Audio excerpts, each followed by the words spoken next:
There we go. And so I think I will start now.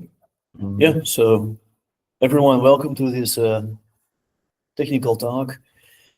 As I said before, we have a special guest today, Steffi, which I announce again because we just started recording. We have about 10 people in here in the room. It's 8 people, and then quite a few people who joined visually. And I now give the word to Titouan, who's going to talk about Zephyr. Yeah, hi everyone. So yeah, the tutorial is on the slide, so we won't talk about that. So you may know that I already made a similar presentation at FOSDEM, so why should you watch this one? Today we'll dig deeper into the USB stacks, how to make USB devices with Zephyr, which was not completely addressed at FOSDEM. So first of all, who am I? I'm Titouan. I recently joined MIDI. I do embedded and backend stuff for work and as a hobby. I'm a free and open source enthusiast. I'm also I had the chance to contribute to Zephyr, Buildroot, and other open source projects. So first of all, why am I talking about Zephyr and MIDI stuff? It all started with a friend. So he's building a controller, a custom controller for a live performance. So the intent is to have some distance sensor, and he can move on top of that. So he has some kind of synesthesia between movement on stage and what happens in the music. So there are some old infrared sensors over here. And you can see that the problem is that it's all analog. There are some very lengthy cables, so there was a lot of noise, which was disturbing it. It was not very practical on stage. So we tried to design something a bit newer. And we first had a first prototype, so now using a digital sensor over here with a dev board, and we also have now some outputs because the initial system didn't have any outputs for him to have some feedback. So now we have some RGB touchpads, some RGB encoders, and stuff like that. And soon enough, we had a working prototype with lots of cable. You can see I'm not a really good hardware designer. But anyway, this is working. And so this is the first version working with some music software. We also broke some pads on the way. This happens when you make some hardware, I would say. And finally, he has a printed case, so a 3D printed thing. So we have a distance sensor over here, not visible, but then we have the pads, the encoder and stuff, all in a nice box with some LEDs, lightnings, and a nice cloud shape. So while using Zephyr here, we have lots of configurability with the device tree, kconfig, and the West build system, which is very easy to use. It's free and open source, so you can read the code, extend it, and all the free software advantages. There's also a large collection of drivers built in, so you can simply try stuff and swap them out. And also, Zephyr comes with lots of helpful things like logging, shell, the USB subsystem, lots of batteries included, I would say. And if you're a Linux programmer, definitely it's a different system, but you will feel at home in the Zephyr code base.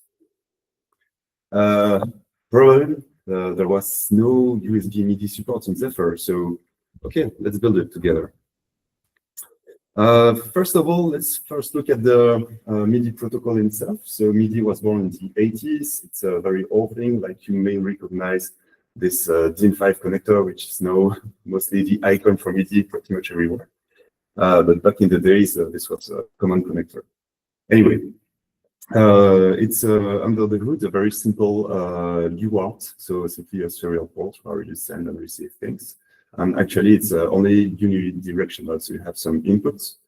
You can eventually have a direct pass-through to an output over there, or also having a TX line that will output things. And usually, you can chain things using that pass-through mechanism. So you have, for instance, a keyboard or input controller, and you send some thing into the first synthesizer, which has passed through to the second one, that's the rest. What kind of data do we send over here? So here are a few examples. So the most common one will be not on and not off, which says start to play a note or stop to play a note. And then it's usually a message for 1, 2, or 3 bytes. So the note on will start with 8 and then the channel, and then which note are we playing, and then the velocity, which is how hard the note is played. So if you press very hard on the keyboard or not. There are also some control changes, like when you rotate a button or move a slider, like a mixer, for instance. Program change to tell the synthesizer to change the sound from, for instance, the piano to the violin or things like that. The pitch bend, so on a guitar, if you push a string, you get a higher pitched note. And similarly, you may have seen on synthesizer that you have something on the left of the keyboard you can push. It's the same concept, so you can pitch up or down some notes. There are also other messages which are not very interesting in that context, but I've put them here for completeness. The most important thing to remember is that how to segment message on MIDI. When the highest bit is set, so from 8 to F in hexadecimal, it means start of message. Otherwise, this bit is always 0. So actually, they only have a range of 127 on each data bytes within the MIDI messages. So for instance, if we start to play a note A#4 on channel 1, we send this message, or load some program, or even send some CSEX, which is some arbitrary payload, which I'm not diving into today. So what does it look like? So if you know some MIDI trackers or organizers, you may recognize this kind of display.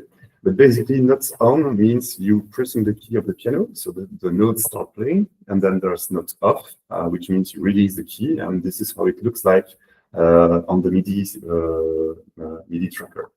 And also, there's a velocity, which I recall is how hard you press the key, so it's for the intonation of the music.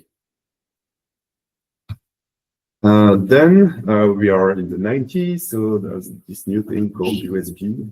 I hope you heard about it already. So now we have things to connect to our computer with a unified bus. And obviously, we want to connect some MIDI instruments to it. So there's the first version of this specification that comes in, where we have lots of different things, but the specification really specifies like the USB-MIDI function. But it's a bit complicated. So for instance, if we look at this USB-MIDI interface over here, and we want to have an input. So for instance, the keyboard that goes through the USB-MIDI and then to your computer, it actually comes into the external MIDI in from the USB-MIDI function.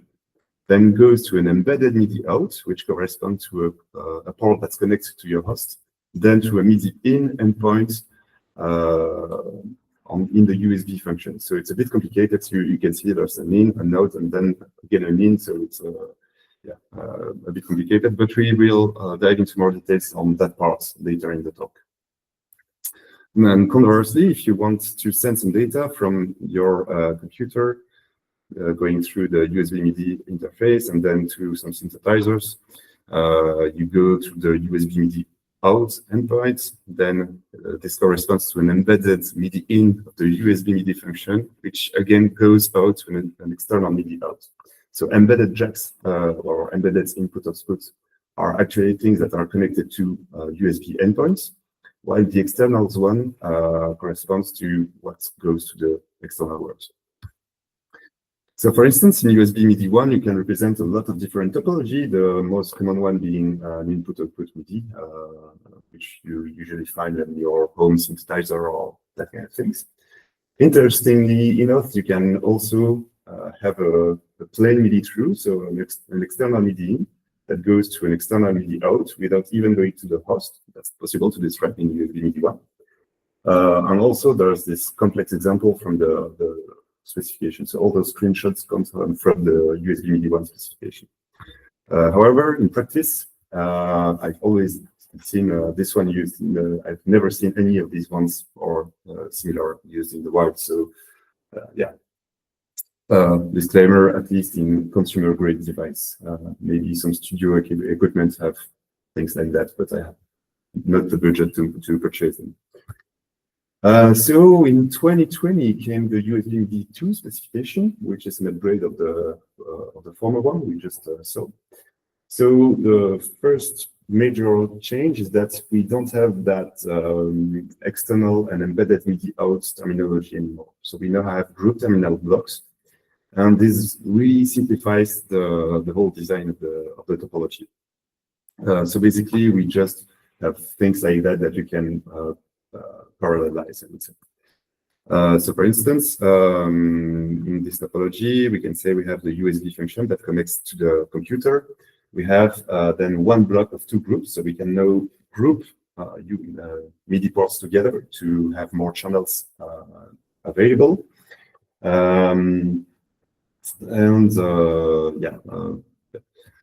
So for instance, if we look at this one, which is this group like this, which can be represented over here, it says that we have two outputs which are belonging to the same group, two inputs that again correspond to the same group. So it is both an input and an output, while before we could only represent outputs and inputs separately.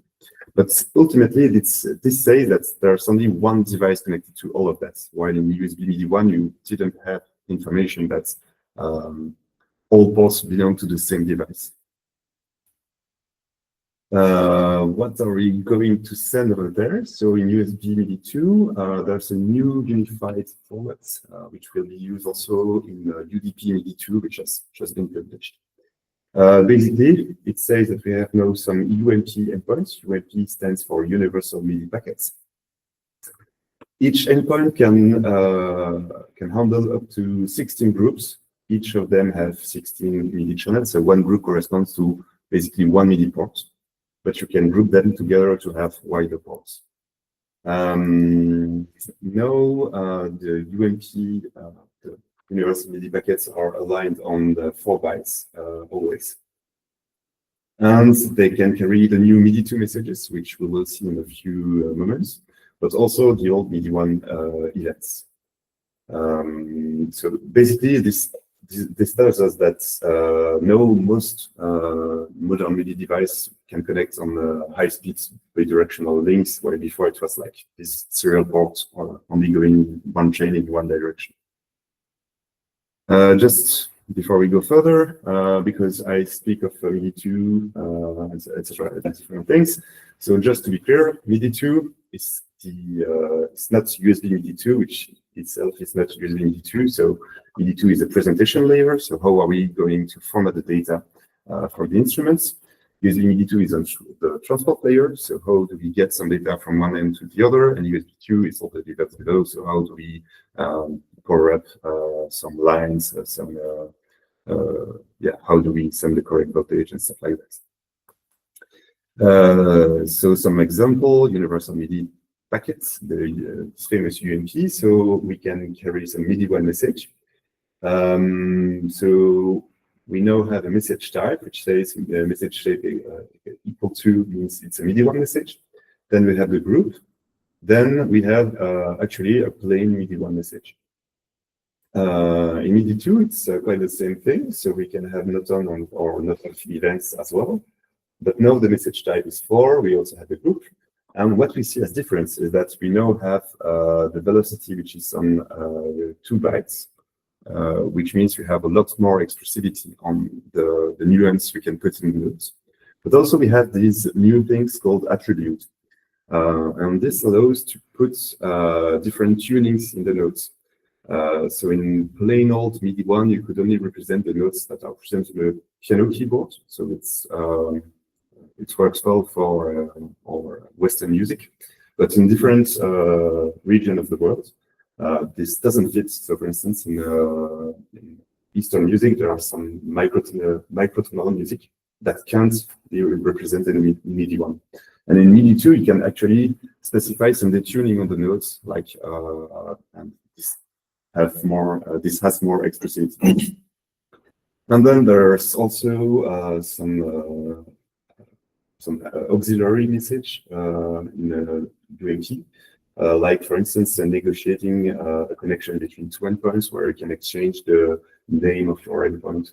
In USB-MIDI 2, it's not very useful because it's already encoded in the USB layer. But in the UDP specification, this allows to discover instruments over the network. But since it's the same container format, yeah, it's defined there. And you can recognize that this is exactly the same message as we had a few slides earlier. So it's a plain MIDI 1 not on email. We are now diving into the USB parts. So in USB, you have the main concept of descriptors. So your device is going to present to the host what it's capable of doing. So to do this, we have like a bunch of different descriptors. So it's like you can think of it as a dictionary. So you are going to expose some properties about your device, like hello, I am a MIDI device. I have that much outputs and that much inputs. I won't go further. So this comes from the interface association specification. You can see it can get very complex. And if you want to see the descriptors of a device you have connected to your computers, you can simply use LS-USB, select the device using its vendor ID, product ID, and then -V to list all the descriptors. And so we will look into that later. When you implement a USB device, there's one pair of endpoint that's required by the USB specification, so the top level one. And it requires to have this endpoint 0. And this is through this endpoint that your device will deliver the descriptor to the host. So when you connect a USB device, the first thing that will happen is that your host, your computer, will ask the device, hello, please give me your descriptors. And the device will answer with this whole bunch of data. And then your host, given the capabilities of your device, will then probe the correct driver corresponding to this USB device. So if I connect a USB MIDI keyboard, for instance, my host will first detect that there's a new USB device. Will ask, hello, who are you, USB device? The USB device says, hello, I'm a MIDI device. And then on Linux, it's the Alson subsystem that will then probe a new MIDI device in the system. And in the descriptors, you can declare more endpoints. So like saying, I'm able to send MIDI data over endpoint 1, which is the case in my unit. That's all. And just a primer about Zephyr device drivers. So it's a bit similar to Linux. Basically, what your driver will have is some internal structure with the config, which is constant over time, and the runtime data. And then you have a structure containing all the functions that are associated to the driver. So, for instance, if your device driver is for GPIO, you have like a GPIO set or clear, GPIO pin configure. You implement that into the function of your device driver, and then you can have multiple instances using the same implementation. And on the user side, there's no real user space, but on the application side, then you have a path pointer to the device, which you can obtain from the device tree. And in the case of USB device, you can think of it pretty much the same, like the USB class is also a device driver, but exposed to the host. So it's not something that you will expose to the application code, but that the USB stack from Zephyr will use to respond to the host. So now that you've seen all these primers, let's see at what we have to do to implement a USB-MIDI device. So we have to expose a bunch of descriptors to the USB host. And actually in USB-MIDI, it's not a bunch, it's a manageable volume. In MIDI, USB-MIDI 2, we have some descriptors that are required at runtime. So there's the main descriptor, and then to describe the topology, we will give them afterwards. And we will also need to exchange the MIDI data over USB bulk endpoints. So how does it look like to implement a USB device with USB device next on Zephyr?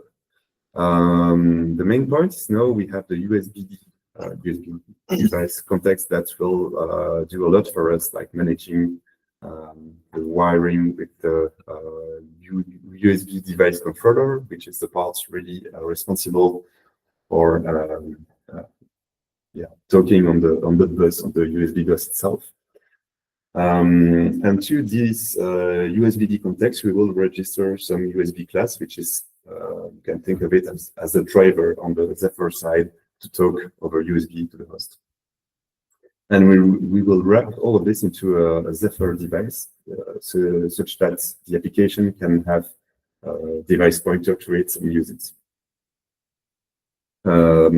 So with that's with the USB device next. The previous stack, which I will not present here, but was much more complicated because we had to pack all the descriptors together. We had to manually control this wiring with the USB device controller. So the USB context really helps here. And also, it helps so you can have multiple USB device class together. So for instance, in my application, it's very easy to have the USB-MIDI, but also the USB CDC ACM, like the terminal, serial terminal over USB. You can simply register both classes and it just works out of the box. You don't have to manage anything manually. So these are the slides with lots of code. Yeah, I hope you like it. First of all, if we want to instantiate a new USB device class in Zephyr, so that's a green rectangle here. There are some macros which are used to do that. So in all these slides, I have some chunk of code which are quite simplified so they fit the slide and they get to the point. But if you want to see the actual implementation, all the links are clickable, and you land into the Zephyr 4.1 code base. So first of all, for each instance of the USB-MIDI we are going to define in the device tree, we are going to instantiate a USB class.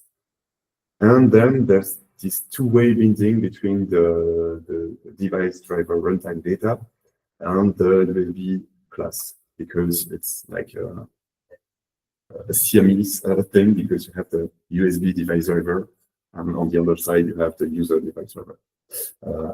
It's not very clear here. I'm sorry.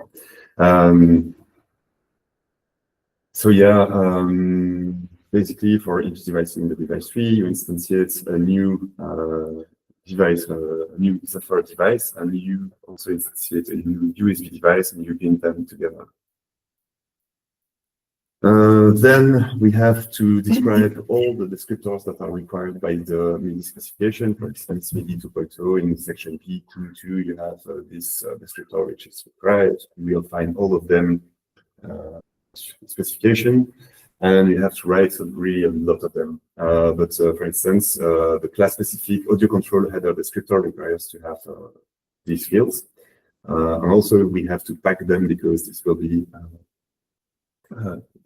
this one needs to be packed because it's packed in memory. And then we also use this macro to define a lot of them. So for instance, this one, I say that's for my device. I have this header, and there's nothing specific in this, nothing specific to the device in this one. So all of these fields are constants. Yeah, all are constants. But the main thing is like I have a structure in memory that will contain all my descriptors. Really, there are a bunch of them. If you click on the link, I think it's like 200 lines of something just to describe the main required thing by the spec. So in a nutshell, this is what you need to have. So for the USB class, we first have the interface association that allows to chain many interfaces. Then we have first an undo control interface, which is empty, and this is required by the MIDI spec. And then the USB MIDI 2 spec requires us to have a valid MIDI 1 interface before, and then a valid MIDI 2 afterwards. In MIDI 1, we had to specify all the jack, the embedded external MIDI jack in and out, and all that complicated stuff had to be here in the main USB descriptors. And also, since they were of a variable length, it was a bit complicated. So now, in this implementation I made in Zephyr, actually this interface is empty. So this section doesn't contain anything, and the endpoints do not bind to anything. So in the end, this is simply an empty shell, I would say. And then on the alternate one, we have the valid MIDI streaming 2. And this one is completely valid because all these descriptors we had in MIDI 1 are now retrieved separately in MIDI 2. And so what happens when your device connects to the host? First, it will enumerate. So on endpoint 0, we'll grab all the descriptors. And then initially the alternate 0 is selected, and then the host will select alternate 1. Eventually it will do this, but it's depending on the driver on your host actually. So for instance, I'm not sure how that happens in Windows, but in Linux, it will automatically probe USB MIDI 2 if you have a recent enough kernel and if you're not on deadline, because deadline. Yeah, that's all. So now, how are we gonna tell all of that to the host? So again, Zephyr USB device next has some kind of API you must implement. So for instance, when the host will probe your device, it will ask for descriptors, so you just return them here. There are some variants, so if your device supports USB high speed, you can return a different set of descriptors because the bulk size of endpoints will be different in high speed and this kind of different things. But ultimately, so when I connect my device, the host asks for descriptors, and so this is how I return them to the host. Then the host will select the MIDI 2 alternate, hopefully, otherwise it can't exchange anything because the MIDI 1 is empty. So in that case, we have the handler USB class update. So it's again one required from the USB class API we must implement. And so in that case, we receive an event, not really an event, but we get a callback called when the host selected a different interface with a different alternate. And so we have two different possible alternate functions, which is the MIDI 1 and MIDI 2. And also in that case, we will notify the application what I call user space. That's really user space because it's all in the same address space and stuff. But we will notify the application that the host has selected MIDI 2, so it's ready to exchange some UMP data. And conversely, if the host is not ready, or if the host selects MIDI 1, then we can say, okay, the host is not ready anymore. Then, as I said, in USB MIDI 2, the topology is retrieved through a separate request. So it's again something we must implement for the Zephyr USB device next. which is called control to host. So it says I have something to send to the host on the control endpoint. And so the example becomes a bit more complex, but you get the idea. So we have some buffer allocated, and the USB device next tells us, okay, now you get a request from the host, so I can use a two-way binding. I had a few slides earlier to get the corresponding device for this. I have the config, so the static constant data, and then the runtime data. And in this configuration, I have the descriptors of the group terminals blocks, so disconnecting, which have some descriptors. So there's first a header that says I have, for instance, in this example, 3 blocks. The first one has 2 input outputs, the second one has 1 output, and the third one has 1 input.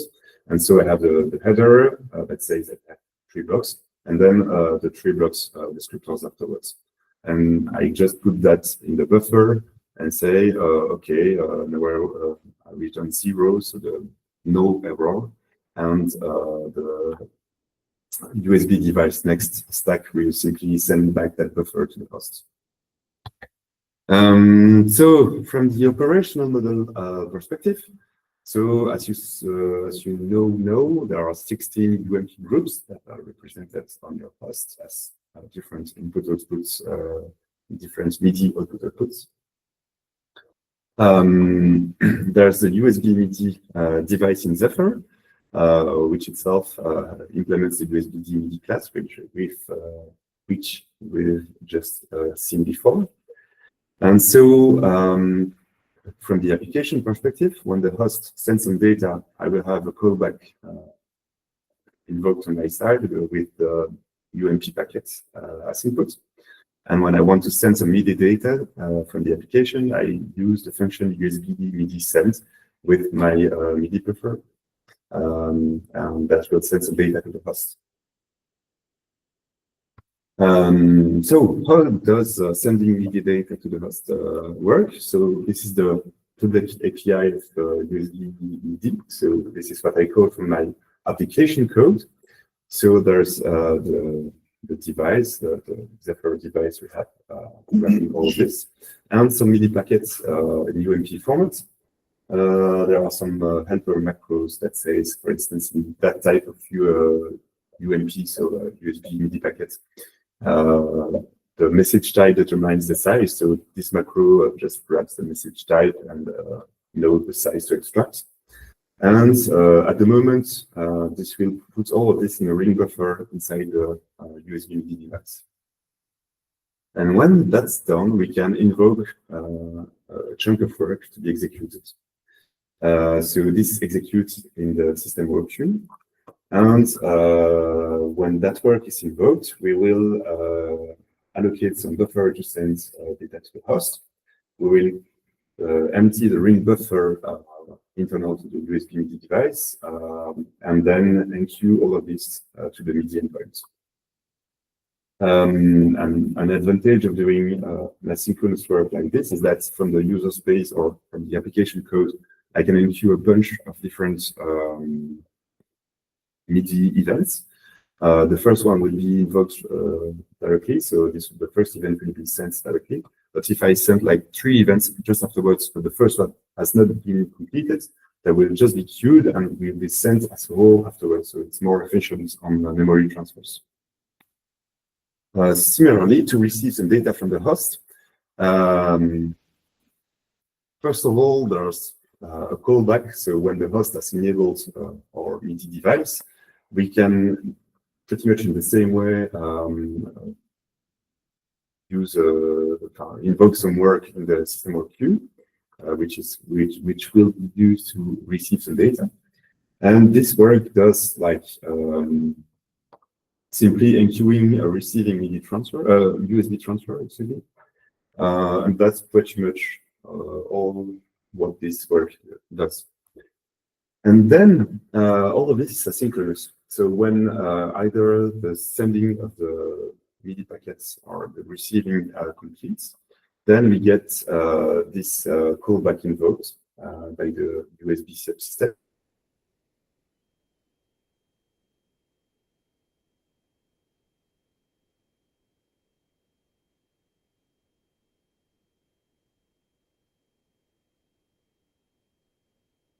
It's going.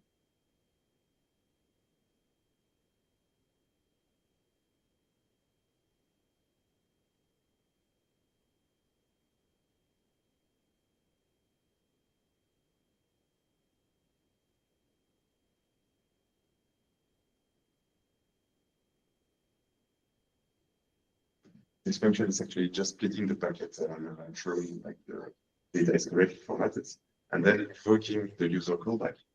And then we can simply restart the next transfer from the host. And in case we send some data, if we still have some data available in the ring buffer, so in the case of where it has many USB events included, we can simply resubmit another transfer, and in the end, we can just free the memory. So we have seen the complicated parts. Now let's see. I won't say the easy part, but like the user code you can build on top of that. So first of all, we enable these config values in the Zephyr project configuration. So use the device next and also the USB class. Then in the device tree, we add a new node called USB-MIDI, and the most important thing is that it must be a compatible Zephyr MIDI device. Then within that node, we are going to declare the blocks. So for instance, in that case, it's the same example as through all the slides. We have one block with two groups of inputs and outputs. So it starts at group 0. So as programmers, we start from 0, but musicians will see 1 because humans come from 1 and programmers come from 0. That's, you get the idea. So we have the block 1, which is this one, has 2 groups.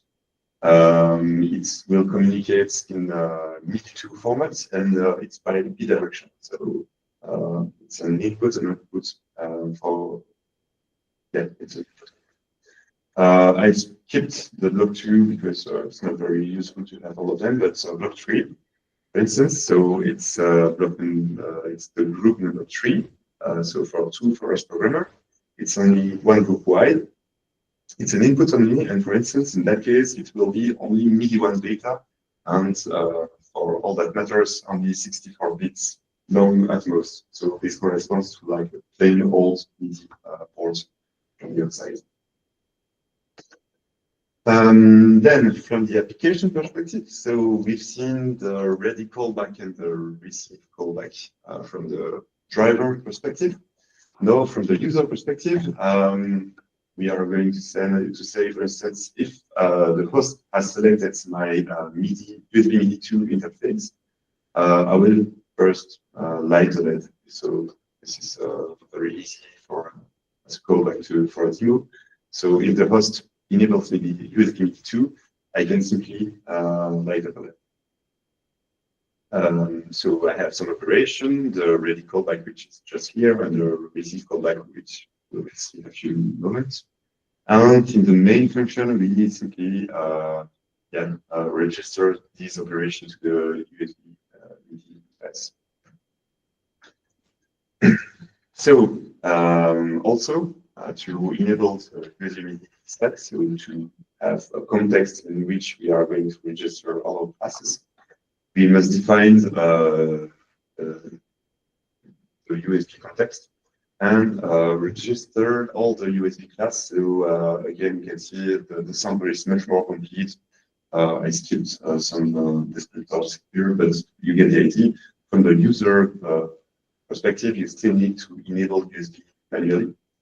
But this will, for instance, register all classes that are defined. So if I have serial CDC ACM here and the USB-MIDI, both of them will be registered in the USB context. So it will be managed by the USB stack. Then I init, enable, and from that point on, the USB device controller is active and will be able to communicate with the host. If I want to have the keyboard, so the MIDI 1 inputs we've just seen before, it's very easy. So I can use here the input subsystem from Zephyr. So that's why I use Zephyr, by the way. I have some nice thing already defined. So in this very simple example, I can have a button, and if I press that button, this will generate some MIDI on-off events. So how that works, I define a callback to the input subsystem that is going to be wired on the input key. And so when this callback is invoked, I can just check, first of all, is that the type of events I'm expecting, the event key. Also, as I said, MIDI 1 only goes on 7 bits. So if the input key number is above that, we are just going to skip that. Then if this is a key press, so the event value is 1, then we are going to send a note on. And if this is a key release, so the event value is 0, we are going to send a note off. Then we can get the key number. So if you have large keyboards, you have different key numbers, and you're going to use that as the node. And then build UMP packets. So I've added some levels so you kind of follow what's happening. But we say I'm going to send that on UMP group 3, so which is 2 for us programmers, on MIDI channel 1, 0 for us programmers. The comments is MIDI on or not off. Then the note, which is the key number, and then the velocity, which is since we don't have the velocity on the GPIO input, I will just send 100, which is almost fortissimo in musical terms.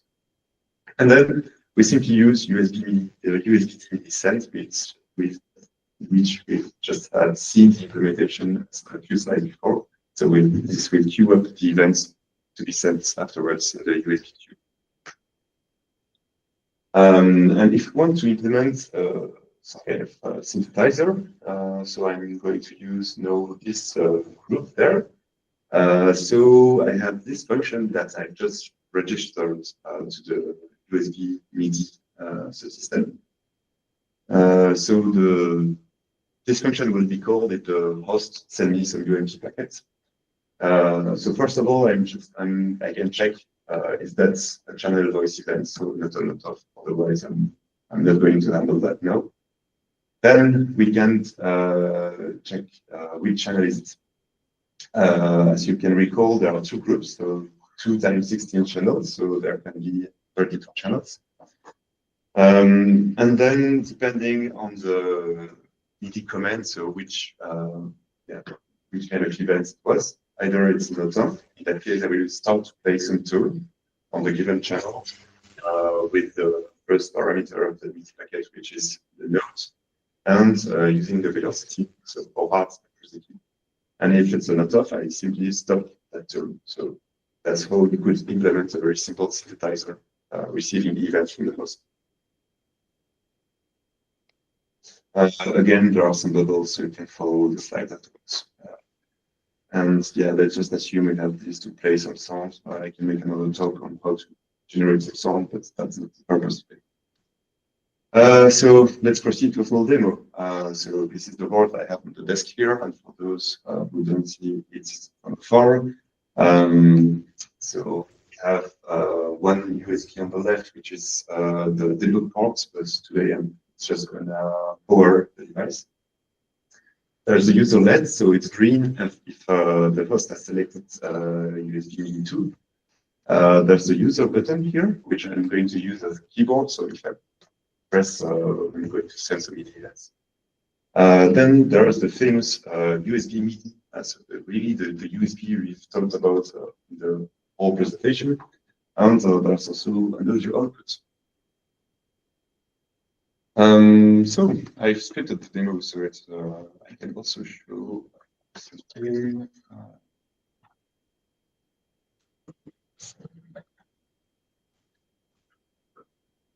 So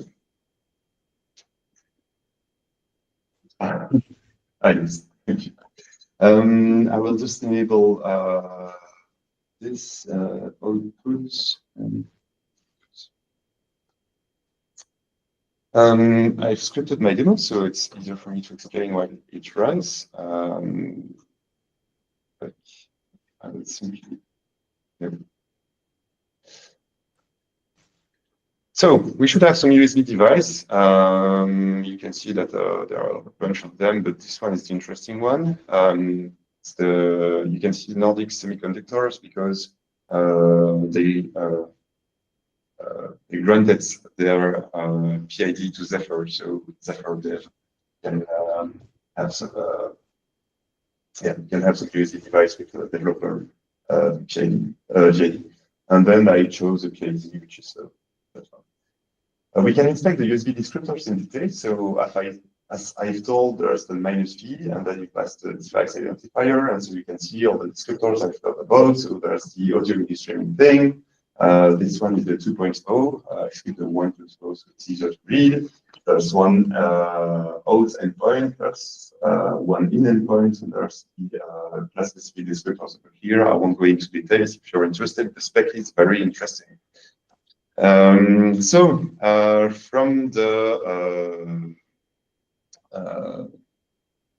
From the Linux perspective now, we can look at the proc ASON sec clients. So this is like which clients are registered by kernel, which ones have been probed, and we can see my synthesizers. I have a slightly different input outputs as the slide, but you get the idea. So we have two groups of in-outs and one group of inputs.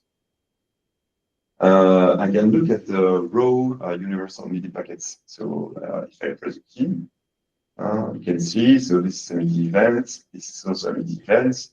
We can look into that. So 2 means it's a message type 2, which means a MIDI 1 event. Then it's an UMP group 2. 9 means not on MIDI channel 0, and then the notes and the velocity. Very interesting to read hexadecimal thing. I hope you like it.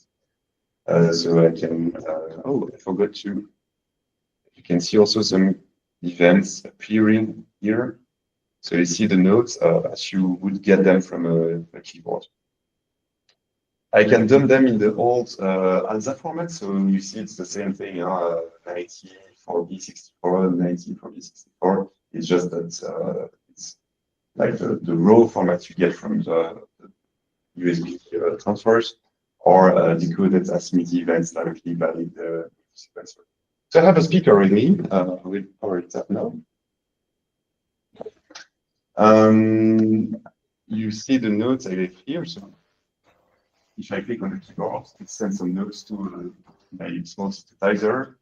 And I can also replay the notes I recorded before. Very interesting. But I can send some notes with ALSA, as you can see, or even replay the whole file, which is on the computer.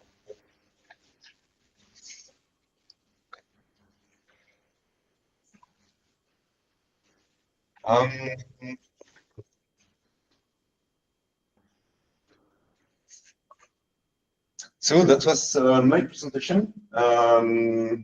The part on the USB was a little bit dense, lots of C code to read, but I hope you have at least some ideas on what to look at if you want to implement some USB device with Zephyr.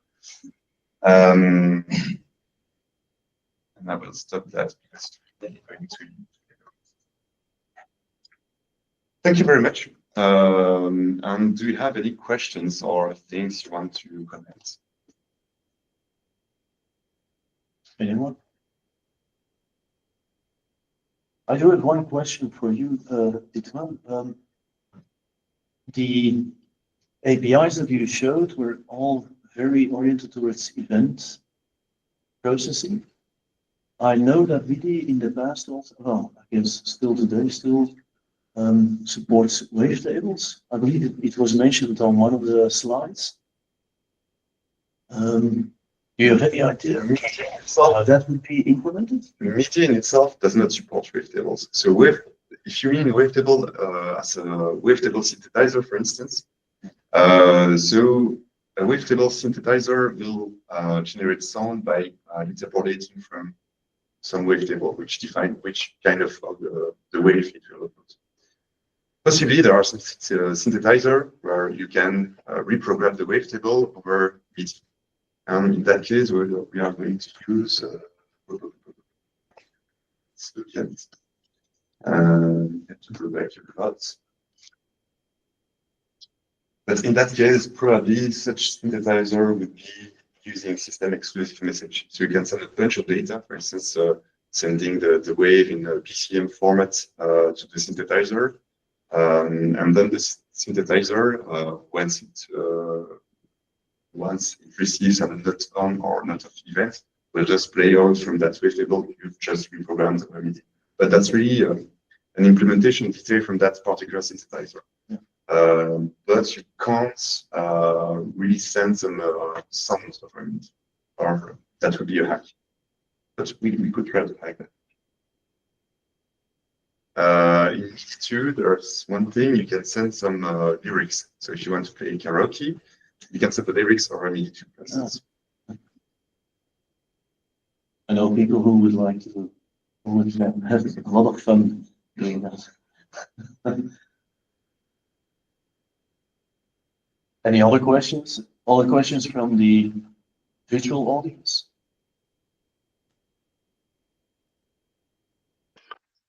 You go ahead. In Zephyr, they want very much that everything is tested. So how is this USB-MIDI stack tested in Zephyr? Could you repeat? I did not understand everything that you say. How is the USB-MIDI stack in Zephyr tested? So at the moment, it's only tested by people who use it. So I would be interested to know how to test that, because we have we need to have some kind of USB device controller to test the USB ports. And otherwise, if I have time, I would be interested to write more tests about the USB-MIDI packets, like parser and segmenter. But that's definitely something to explore further. Yeah.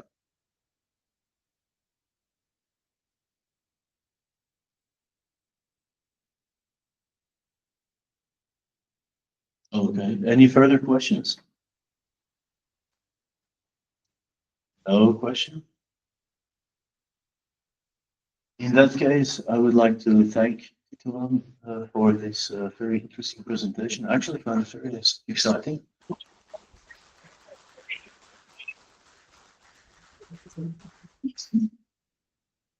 I also thank the audience for being there, and I guess that concludes our Mind Technical Talk. Thank you, guys. Thank you. See you next month.